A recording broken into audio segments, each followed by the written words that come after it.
સુરત જિલ્લાના Kim Mandvi national highway number 56 બન્યો અકસ્માતનો ઝોન માર્ગ। આ નેશનલ હાઈવે નંબર 56 ઉપર વધતા જતા અકસ્માતના પગલે તાત્કાલિક ધોરણે નેશનલ હાઈવે નંબર 56 ઉપર સુરક્ષા પગલાંની માંગ ઉઠવા પામી છે।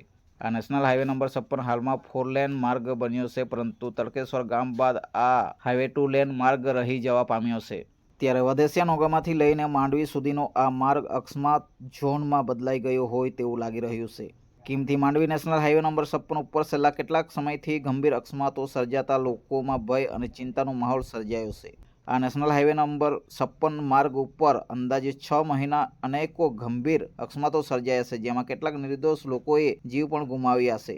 ત્યારે આવી જ રીતે ગતરોજ નોગામા ગામ પાસે 3 વાહનો વચ્ચે ગંભીર અકસ્માત સર્જાયો હતો, જેમાં 2 વ્હીલર પર સવાર થઈ રહેલા 3 લોકોને ગંભીર ઈજાઓ પહોંચી છે અને તેમના પગે ફ્રેક્ચર પણ થયું હોય તેવી સૂત્રો દ્વારા માહિતી મળી છે।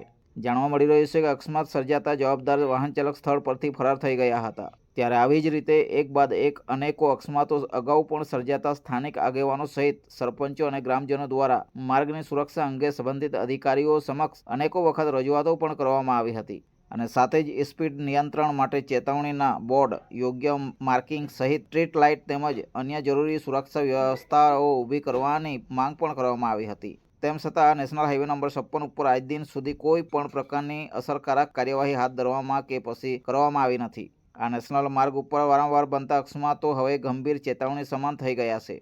જો તાત્કાલિક યોગ્ય પગલાં લેવામાં નહીં આવે તો ભવિષ્યમાં વધુ નિર્દોષ લોકો જીવ ગુમાવે તેવી ભીતિ પણ સ્થાનિકોમાં વ્યાપી છે। ત્યારે સ્થાનિક આગેવાનો અને ગ્રામજનોએ જિલ્લા તંત્ર તથા સંબંધિત વિભાગોને આ માર્ગ પર તાત્કાલિક સર્વે કરી જરૂરી સુરક્ષા વ્યવસ્થાઓ અમલમાં મૂકવાની તેમજ અકસ્માતોની પુનરાવર્તન અટકાવવા કડક કાર્યવાહી કરવા માટેની માંગ કરી છે।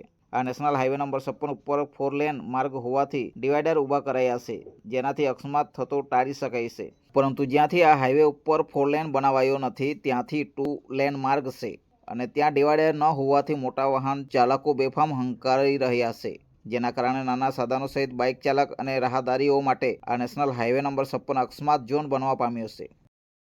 મારું નામ સુરેશભાઈ અંબુભાઈ વસાવા છે।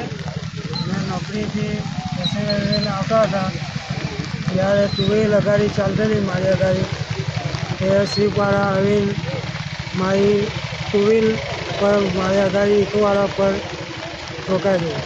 મારા આમાં કંઈ વાત નથી। આમ નહીં એટલે શિપ કઈ બાજુથી આવતી? અરેજ બાજુ? અરેજ સાઈડથી આવતી હતી। અને તમારી આગળ કઈ ગાડી ચાલતી હતી? 2 વ્હીલ ચાલતી હતી। 2 વ્હીલ ચાલતી હતી। તમે હમણાં હાલમાં ક્યાં છો? મેં નોગામાં છું।